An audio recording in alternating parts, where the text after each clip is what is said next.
حارس مؤخرة الملك. أيوة، المؤخرة اللي انت فهمتها دي. السلام عليكم. احنا لما بنسمع كلمة مصر القديمة بنتخيل دايما ملوك، أهرامات، هيبة، ذهب. إنما محدش قال لنا إن كان في ناس بتصحى من النوم عادي، تروح شغلها عادي، وشغلها ده ممكن يكون حارس مؤخرة الملك. أيوة، المؤخرة اللي انت فهمتها دي. وعلى فكرة دي كانت من أهم الوظائف في القصر الملكي. الراجل ده ما كانش مجرد خادم، ده كان المسؤول عن صحة الملك وجهازه الهضمي وأي حاجة تخص الراحة الملكية. يعني حرفياً كان أقرب واحد للملك جوه وبره. يعني تخيل كده تبقى قاعد في وسط الناس وحد سألك بتشتغل إيه؟ تقول له بكل فخر أنا محرك الأمعاء الملكي. ورغم ان الاسم ده مضحك جدا بالنسبه لنا دلوقتي، لكن الوظيفه دي كانت من ارفع الوظائف فعلا. الراجل ده كان يعتبر طبيب ملكي وكاتم اسرار في نفس الوقت. يعني لو الملك تعبان هو اول واحد بيعرف، ولو الملك اكل حاجه بوظت له يومه هو برضه اول واحد بيعرف. بس استنوا بس، احنا لسه ما ابتديناش الجنون اصلا. في مصر القديمه كان في ناس شغلانتهم الرسميه يصطادوا تماسيح. بخس عليك يا ببلاوي، في ايه؟ شفت تمساح؟ وانا هنا مش بهزر، ده موظف حكومي بيصحى الصبح يلبس هدومه وينزل النيل ويقول يا رب ارجع لعيالي سليم والتمساح ما ياكلنيش. وكانوا احيانا بيصطادوها علشان يقدموها قرابين للاله سوبك، او ياخدوا دهنها ويستخدموه في الزيوت والعلاج. يعني انت رايح شغلك تصارع تمساحين وترجع بيتك طبيعي كأنك كنت بتجيب عيش. ولو انت فاكر ان الدراما المصرية هي اللي اخترعت شغلانة المعددة، فحب اقولك ان المصريين القدماء سبقونا في الحوار ده من آلاف السنين. كان في نائحات محترمات ستات شغلانتهم الرسمية العياط في الجنازات، يلبسوا رمادي ويحطوا تراب على وشهم ويمشوا ورا الجنازة يصوتوا بحرقة. وده ما كانش عياط وخلاص، لا، ده كان شغل رسمي ومدفوع بأجر. يعني الست داخلة الجنازة عاملة كارنيه عياط رسمي، تخيل بقى لو وراها جنازتين ورا بعض. وطبعا بما ان الحمير كانت وسيله المواصلات الاساسيه، فكان لازم يبقى فيه حلاق حمير.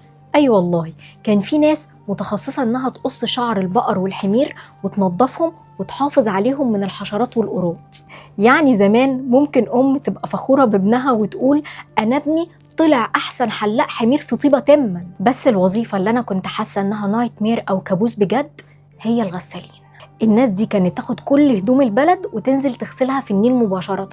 يعني انت قاعد طول اليوم في وسط التماسيح وفرس النهر والبلهارسيا، واحتمال تموت عشان جلابية حد فيها بقعة زيت ولا حاجة. وده أصلا السبب إن الكاتب المصري القديم كان بينصح بيه ابنه ويقول له اتعلم يا ابني القراية والكتابة عشان تقعد في الظل والناس تخدمك بدل ما التماسيح تاكلك وانت بتغسل هدوم الناس. طارد الذباب الملكي. أيوة، كان في ناس شغلانتهم في مصر القديمة يهشوا الدبان عن وش الملك. ودي ما كانتش إهانة ولا شغلانة قليلة، بالعكس دي كانت وظيفة قريبة جدا من البلاط الملكي. الناس دي كانت بتمسك مراوح وريش ضخم وتقف بالساعات تهوي على الملك عشان الحر والحشرات. يعني حرفيا وظيفتك الرسمية تدخل حرب مع الدبان احتراما لجلالته. ولو انت فاكر ان شغلك مرهق، احب اعرفك على الراجل اللي كان معرض للموت كل يوم قبل الغداء، متذوق الطعام الملكي. الراجل ده كان مهمته انه ياكل قبل الملك علشان يتأكد ان الاكل مش مسموم. يعني انت لو اكلت اللقمة وعدى عليك 5 دقايق وانت لسه عايش يبقى الاكل تمام. الشغلانة دي عايزة تأمين صحي وتأمين حياة وتأمين آخرة كمان. وطبعا بما ان المصريين القدماء كانوا مهووسين بالنظافة والشياكة، فكان في ناس شغلانتهم الرسمية صناعة باروكات ملكية. ودي ما كانتش باروكة وخلاص، لا، دي كانت هيبة وفخامة وبرستيج. وكان في بواريك للشغل وبواريك للحفلات وبواريك للمناسبات الرسمية كمان. ومن أغرب وأهيب الحاجات في مصر القديمة كهنة شغلانتهم يصحوا الصبح يصحوا تمثال الإله. أيوة، كأنه فعلا الإله عايش وسطيهم. الكاهن يدخل الصبح يفتح قدس الأقداس، يبخر المكان، يمسك تمثال الإله يغسله يحميه يعني ويلبسه هدوم جديدة.